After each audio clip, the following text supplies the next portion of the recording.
ডিম কারি কে কে পছন্দ করেন বলুন তো? তবে আমার বাচ্চারা কিন্তু অনেক অনেক পছন্দ করেন ডিম কারি।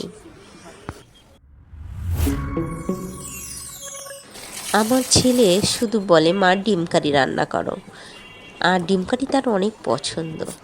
তো ভিউয়ার্স, আজকে কিন্তু ডিম কারির রেসিপিটা দিয়েছি। তবে এর আগে কিন্তু অনেকবারই আমি ডিম কারি রান্না করেছি, তবে ডিমের ঝোল বা ডিম দিয়ে, নারকেলের দুধ দিয়ে।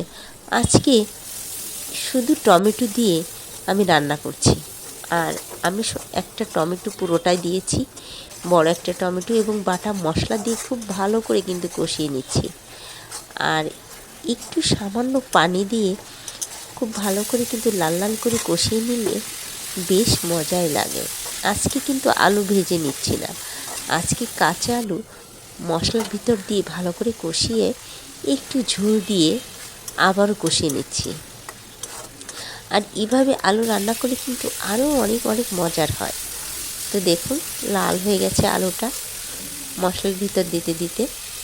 আজকে একটু টমেটোর পরিমাণই বেশি দিয়েছি, আর খেতে দারুণ লাগবে। টমেটো কিন্তু টক লাগে না, জাস্ট স্বাদের হয়।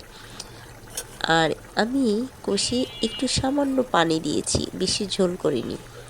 আর এরকম ঘন ঘন ঝোল ডিমের অসাধারণ খেতে, অনেক মজাই লাগে।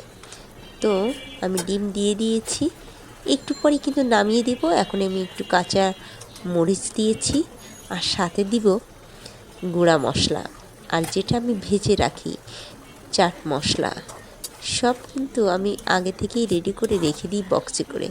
সেটা আমি দিয়ে দিলাম। অসাধারণ খেতে ছিল সত্যি ডিম কারিটা।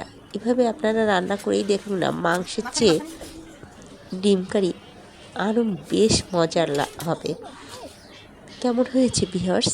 ডিম কারিটা দেখেই বোঝা যাচ্ছে যে কত স্বাদের হবে। তো আশা করি আপনাদেরও ভালো লেগেছে। আপনারা সবাই ভালো থাকবেন। Bye bye.